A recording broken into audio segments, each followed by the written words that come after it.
Ever tried to run away from something you were supposed to do?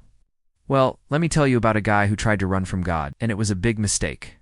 This is the story of Jonah, a prophet who got a direct command from God. God told him, "Go to the great city of Nineveh and preach against it, because its wickedness has come up before me." Now you'd think a prophet would say, "Yes, sir," and get right on it. But not Jonah. He was scared, maybe even a little stubborn. So he did the exact opposite. He went down to the port of Joppa, found a ship heading to Tarshish as far away from Nineveh as he could get paid the fare, and hopped on board thinking he could hide from the presence of the Lord. But here's a lesson for all of us. You can't ghost God. As soon as the ship set sail, the Lord sent a massive storm out on the sea. The wind howled, the waves crashed over the deck, and this huge, sturdy ship looked like it was about to be smashed to pieces. The sailors were terrified. They started throwing cargo overboard to lighten the ship, and every man was praying to his own God for help. Meanwhile, where was Jonah? He was fast asleep down in the hold of the ship. The ship's captain found him and yelled, "How can you be sleeping? Get up and call on your God. Maybe he will take notice of us, so that we will not perish." Jonah knew, deep down, this was his fault. He went up on deck, and the sailors, desperate for answers, decided to cast lots to find out who was responsible for this disaster. And guess whose name came up? Jonah.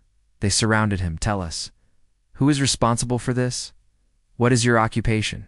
Where do you come from?" Jonah confessed, "I am a Hebrew, and I worship the Lord, the God of heaven, who made the sea and the dry land. I'm running away from him." The sailors were even more terrified now. "What have you done?" they cried. "What should we do to you to make the sea calm down for us?"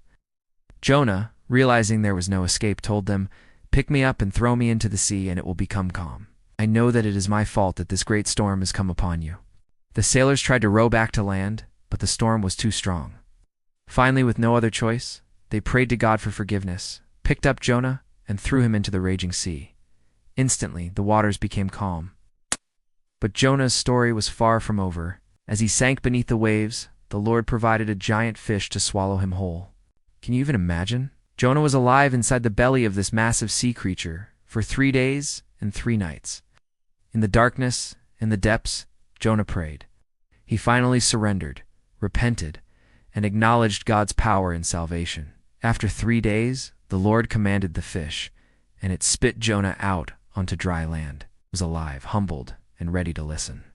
This time when God said, "Go to Nineveh," Jonah went. The story of Jonah is an incredible reminder that you can't outrun your purpose.